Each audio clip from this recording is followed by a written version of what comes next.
Do you have the time to listen to me whine about nothing and Soy everything? Macuardo Lafito Leopardo y el día de hoy les traigo un texto verdaderamente extraordinario. Una joyita, uno de los pocos textos humorísticos de Edgar Allan Poe y que por lo tanto es también uno de mis consentidos. Lo dejo a su consideración, se llama El sistema del Dr. Tarr y el profesor Feder y dice así. En el otoño de 1800 y tantos, mi camino me condujo a pocas millas de cierto manicomio, del cual he oído hablar a mis amigos médicos en París. Me pareció que no debía perder tan excelente oportunidad y propuse a mi compañero de viaje que nos desviáramos a fin de visitar el hospicio. Mi amigo se opuso, arguyendo un comprensible horror a la visita de un lunático. Me rogó empero que la cortesía no impidiera la satisfacción de mi curiosidad. Cuando nos despedimos, se me ocurrió que podía surgir alguna dificultad para mi admisión al establecimiento, y así se lo dije a mi amigo. Contestó que como él había conocido años atrás al director Maillard, tendría el placer de acompañarme hasta la puerta y presentarme. Le di las gracias y cabalgamos hasta divisar la Maison de Santé. Era un fantástico castillo, muy deteriorado que, a juzgar por su edad y por el descuido en que se hallaba, debía ser apenas habitable. Cuando nos acercábamos a la gran puerta, noté que estaba entornada y que alguien espiaba por ella. Un instante después, se asomó un hombre que se dirigió a mi compañero llamándolo por su nombre y estrechándole cordialmente la mano. Se trataba de Monsieur Maillard en persona. Luego de presentarme, mi amigo informó a Monsieur Maillard de mi deseo de visitar el establecimiento, y al recibir la seguridad de que yo sería bien atendido, se despidió y no tardó en perderse de vista. El director me condujo entonces a una pequeña sala de recibo muy bien instalada. Ardía en el lugar un fuego alegre, y sentada al piano había una joven y hermosísima mujer que, al verme entrar, hizo una pausa en su canción y me recibió con graciosa cortesía. Hablaba en voz baja y todas sus actitudes eran apagadas. Me pareció advertir asimismo huellas de dolor en su rostro, de una palidez excesiva, aunque no desagradable para mi gusto. Vestía de un luto riguroso y provocó en mí un sentimiento donde se mezclaban el respeto, el interés y la admiración. Había oído decir en París que la institución de Monsieur Maillard se regía por lo que denominaban el sistema de la dulzura, que los castigos estaban abolidos, que se prescindía en casi todos los casos del confinamiento y que los pacientes, aunque secretamente vigilados, gozaban de gran libertad aparente, permitiéndoseles que pasearan por la casa y los jardines con todos los derechos de las personas en su sano juicio. Teniendo en cuenta estos informes, me cuidé de lo que decía en presencia de la joven, pues no estaba seguro de que fuese cuerda. Había en sus ojos cierto brillo inquieto que me llevaba a sospechar que no lo era. Poco después presentóse un criado, trayendo una bandeja de frutas que compartí con el director y la dama, quien al poco rato abandonó el salón. Tan pronto hubo salido, miré a mi huésped con aire de interrogación. No, repuso. Forma parte de mi familia, es mi sobrina, y por cierto que una mujer muy notable, pero soy yo quien debo darle las gracias por la prudencia que ha mostrado. Cuando mi antiguo sistema se hallaba en vigencia y se permitía a mis pacientes que pasearan por todos lados, con frecuencia caían en crisis frenéticas a causa de los imprudentes que visitaban este lugar. Por eso me vi obligado a establecer un sistema rígido y no permito la entrada de nadie en cuya discreción no pueda confiar. Cuando su antiguo sistema estaba en vigencia, exclamé. ¿Debo entender, pues, que el sistema de la dulzura no se aplica más? Hace ya varias semanas que hemos renunciado a él por completo. ¿Realmente? ¡Me asombro! Ah, mi querido señor, dijo suspirando, supongo que se halla al tanto del sistema de la dulzura, con todos sus detalles. No, ciertamente, solo he oído noticias de tercera o cuarta mano. Puedo decirle que, en términos generales, jamás nos oponíamos a las fantasías que asaltaban la mente de los locos. Por el contrario, las estimulábamos, y muchas de nuestras curas definitivas se lograron de esa forma. Ningún argumento impresiona tanto la débil razón del insano como la reductio ad absurdum. Por ejemplo, había aquí enfermos que se creían pollos. En estos casos, el tratamiento consistía en aceptar la cosa como un hecho y, en consecuencia, privarlo durante una semana de todo alimento que no fuera comida de pollos. En esta forma, bastaban unos puñados de maíz y de cascajo para hacer maravillas. ¿Y ahora ha cambiado todo eso usted y cree que ha obrado bien? Ciertamente. El sistema tenía sus ventajas y aún sus peligros. Es usted joven, amigo mío, pero llegará un día en el que aprenderá a juzgar por sí mismo lo que ocurre en el mundo, sin confiar en las charlas ajenas.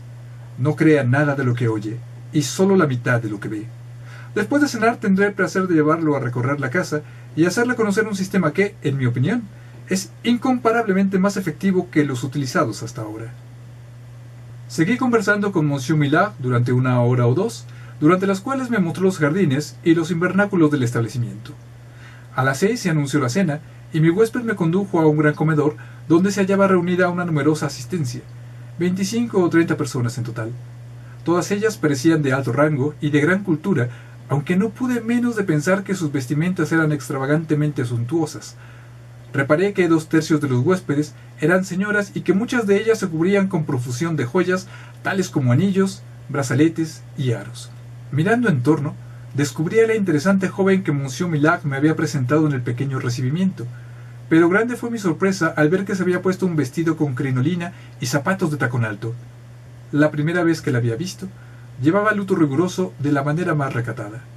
En resumen, toda aquella asamblea vestía de manera tan rara que llegué a pensar por un instante en el sistema de la dulzura y me pregunté si Monsieur Millard no querría engañarme hasta después de la cena, a fin de evitarme toda sensación desagradable mientras comía, por el hecho de encontrarme entre locos.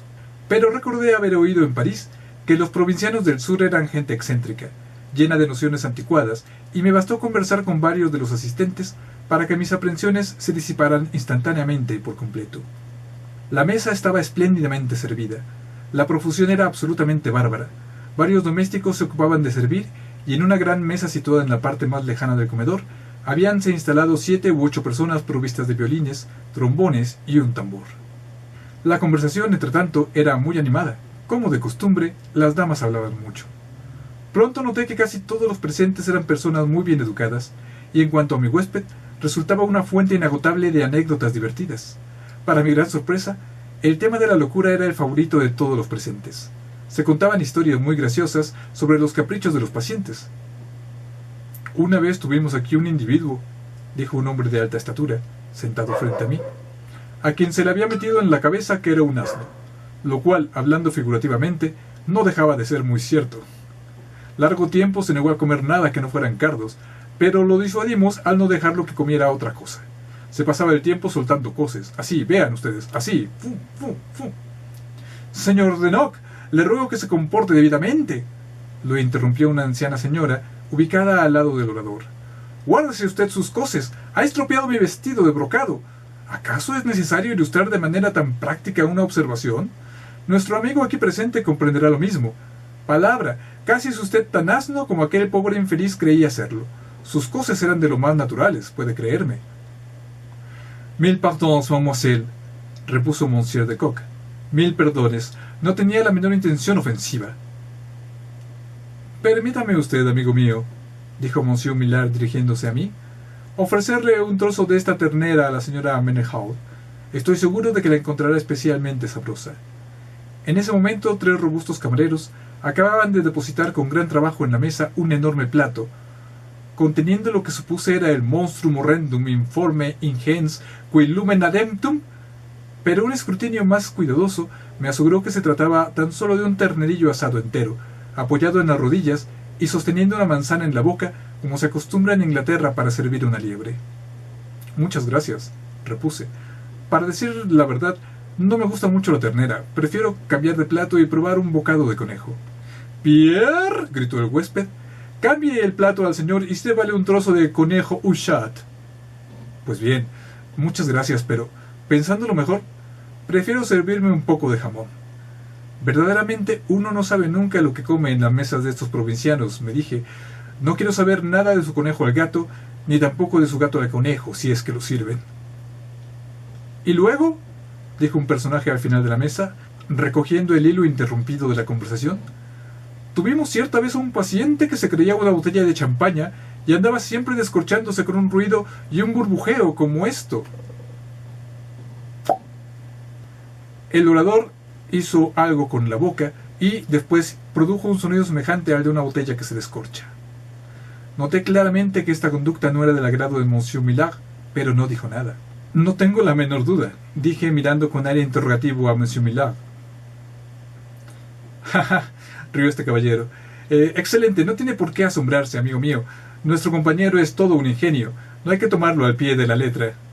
«Y no olvidemos a Boulard, la pirinola», Le llamo pirinola porque le había entrado la manía muy singular, aunque no por completo irrazonable, de que se había convertido en pirinola. Se hubiera usted muerto de risa viéndolo dar vueltas. Ese hombre era capaz de pasarse horas girando sobre un talón, así. En este momento, alguien que se hallaba al lado del que hablaba le puso la mano en el hombro y le susurró unas palabras al oído. Inmediatamente el otro guardó silencio y se dejó caer en su asiento. «Pues bien», gritó una señora anciana con todas sus fuerzas, «Su Monsieur Boulard era un loco. Permítame preguntarle, ¿quién ha oído hablar jamás de una pirinola humana? ¡Qué absurdo! Madame Joyeuse era mucho más sensata. Después de maduras reflexiones, llegó a la conclusión de que a causa de algún accidente se había convertido en un gallo, pero en su calidad de tal se conducía muy correctamente. Batía las alas de una manera prodigiosa y en cuanto a su cacareo era delicioso. ¡Cocorocó! ¡Cocorocó! ¡Cocorocó! Madame Joyeuse, le ruego que se reporte, le interrumpió muy encolerizado nuestro anfitrión. O se conduce usted como una dama, o abandona inmediatamente la mesa. Elija. La dama, sonrojándose hasta la raíz de los cabellos, pareció sumamente humillada por el reproche. Bajó la cabeza sin responder una sola palabra. Mas en ese momento otra reanudó la conversación. Era mi hermosa jovencita del recibimiento. «Oh, Madame Joyeuse era una loca», exclamó. En cambio, en la conducta de Eugène Salsafette había mucho de buen sentido. Era una joven muy modesta y hermosa, que se había convencido de que la manera ordinaria de vestirse era indecente, y trataba de vestirse al revés, vale decir, quedándose fuera de sus ropas y no dentro de ellas. Después de todo, es algo muy fácil de hacer. Basta con empezar así, y luego así, y entonces... «Mon Dieu, Mademoiselle Salsafette», gritaron al unísono una docena de voces. «¿Qué hace usted? Deténgase. Es suficiente. Hemos visto perfectamente cómo se hace. ¡Basta, basta!» Y numerosos comensales abandonaban ya sus sillas para impedir que Mademoiselle Salsafette se pusiera a la par de la Venus de Médicis. De pronto se oyeron gritos y la asamblea enmudeció. Se pusieron pálidos y se desplomaban en sus asientos, esperando la repetición de los gritos. Me atreví entonces a preguntar la causa de aquella interrupción. De vez en cuando los locos se ponen a gritar a coro, pero al coro de alaridos sucede en ocasiones una tentativa simultánea para emprender la fuga, y en esos casos no deja de haber cierto peligro. ¿Y cuántos tiene usted a su cargo en este momento? No más de 10. Mujeres en su mayoría, supongo. Oh, no, todos ellos hombres, y puedo asegurarle que bien robustos. ¿De veras? Había oído decir que la mayoría de los insanos pertenecían al sexo bello. Así es en general, pero no siempre. Las cosas han cambiado mucho. Por supuesto, dije, por supuesto. Dicho sea de paso, ¿no dijo usted, si he oído bien, que el sistema que había adoptado en reemplazo del famoso sistema de la dulzura es de su invención? No en su totalidad. Parte del mismo procede del profesor Tarr, de quien habrá usted oído hablar seguramente, y mi plan contiene además modificaciones que, me complazco en decirlo, provienen del celebrado Feder, con quien, si no me equivoco, está usted estrechamente vinculado. Me avergüenza muchísimo reconocer que no he oído jamás mencionar a dichos caballeros, repliqué. Sin duda he oído mal. No pretenderá decirme que jamás ha oído hablar del sabio doctor Tarr o del famoso profesor Feder. Me veo precisado a reconocer mi ignorancia, repuse. No diga usted más, mi joven amigo, replicó amablemente el director, estrechándome la mano, y acompáñame con una copa de Sauternes. Bebimos. La asamblea imitó sin vacilar nuestro ejemplo.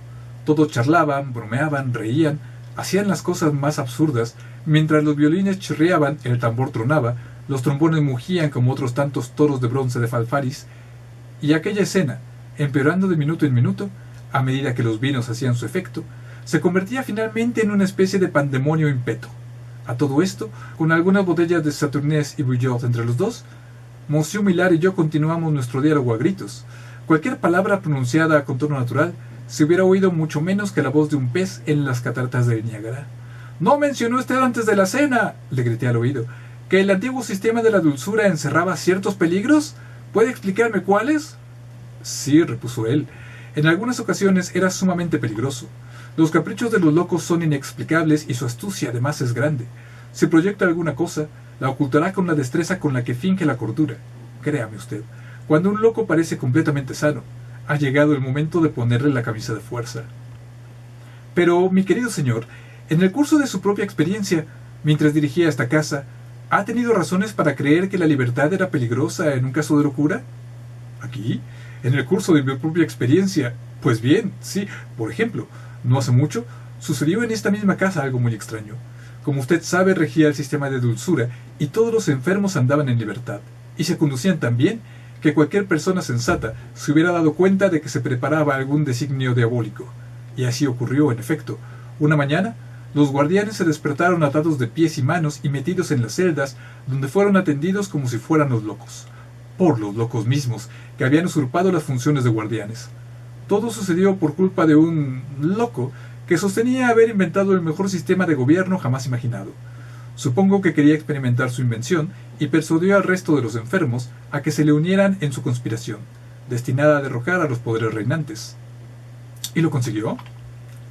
Naturalmente, los guardianes y los guardados cambiaron muy pronto de puesto, por la importante diferencia de que los locos habían estado sueltos con anterioridad, mientras que los guardianes fueron encerrados en las celdas y tratados, lamento decirlo, de una manera muy desdorosa.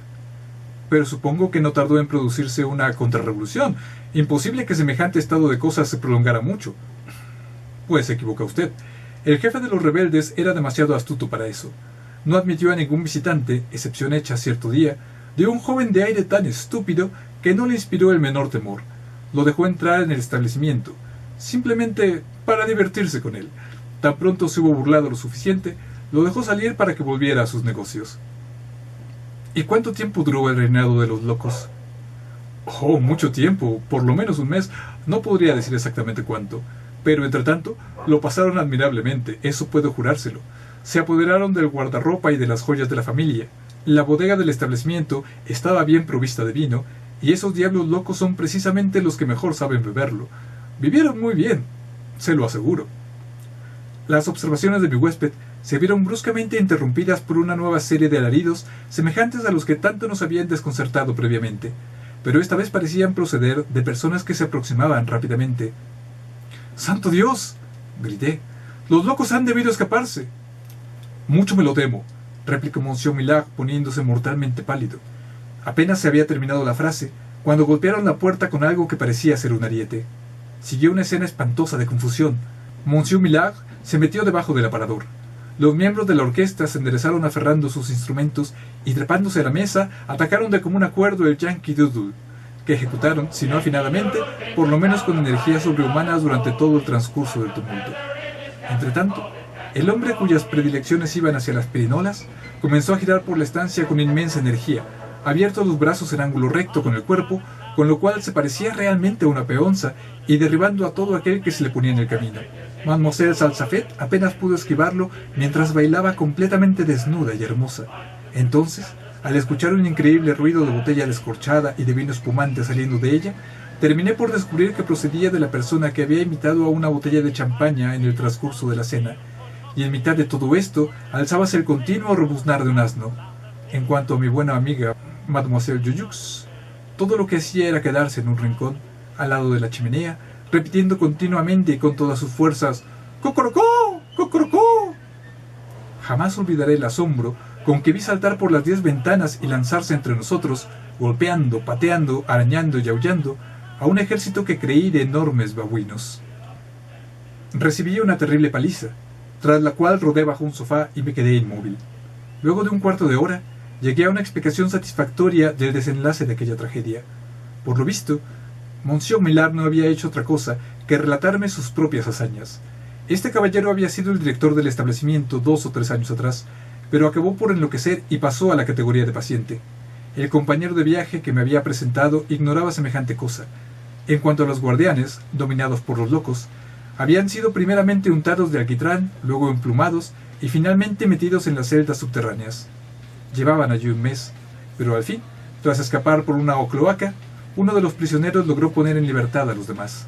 El sistema de la dulzura, con importantes modificaciones, se ha reanudado en el Chateau y solo me resta añadir que, aunque he revisado todas las bibliotecas de Europa en busca de las obras del Dr. Tarr y del profesor Feder, he fracasado hasta ahora en mi empeño por procurarme un ejemplar de las mismas. Bueno, esto no ha sido fácil. Esta vez sí que hay bloopers, disfrútenlos. Y bueno, ya saben, compártanlo, recomiéndenlo. Háblenle bien de mí a sus amigos, pero sobre todo a sus amigas. Y bueno, esto fue Poe. Espero que lo hayan disfrutado tanto como yo. Hasta la próxima. ¡Chao! Era un lugar fantástico. Bueno, pero no cualquier lugar, era un castillo. Corte, ¿eh?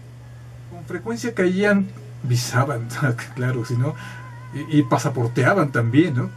Corte. La primera vez que la había visto, llevaba luto riguroso, de la manera más retacada. ¿Retacada? ¿De qué se iba a retacar? No seas tonto. Corte.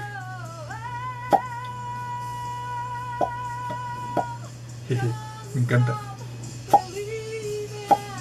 Bueno, así. Corte. Sigo yo con redes, en su mayoría, supongo. Coño, qué machista.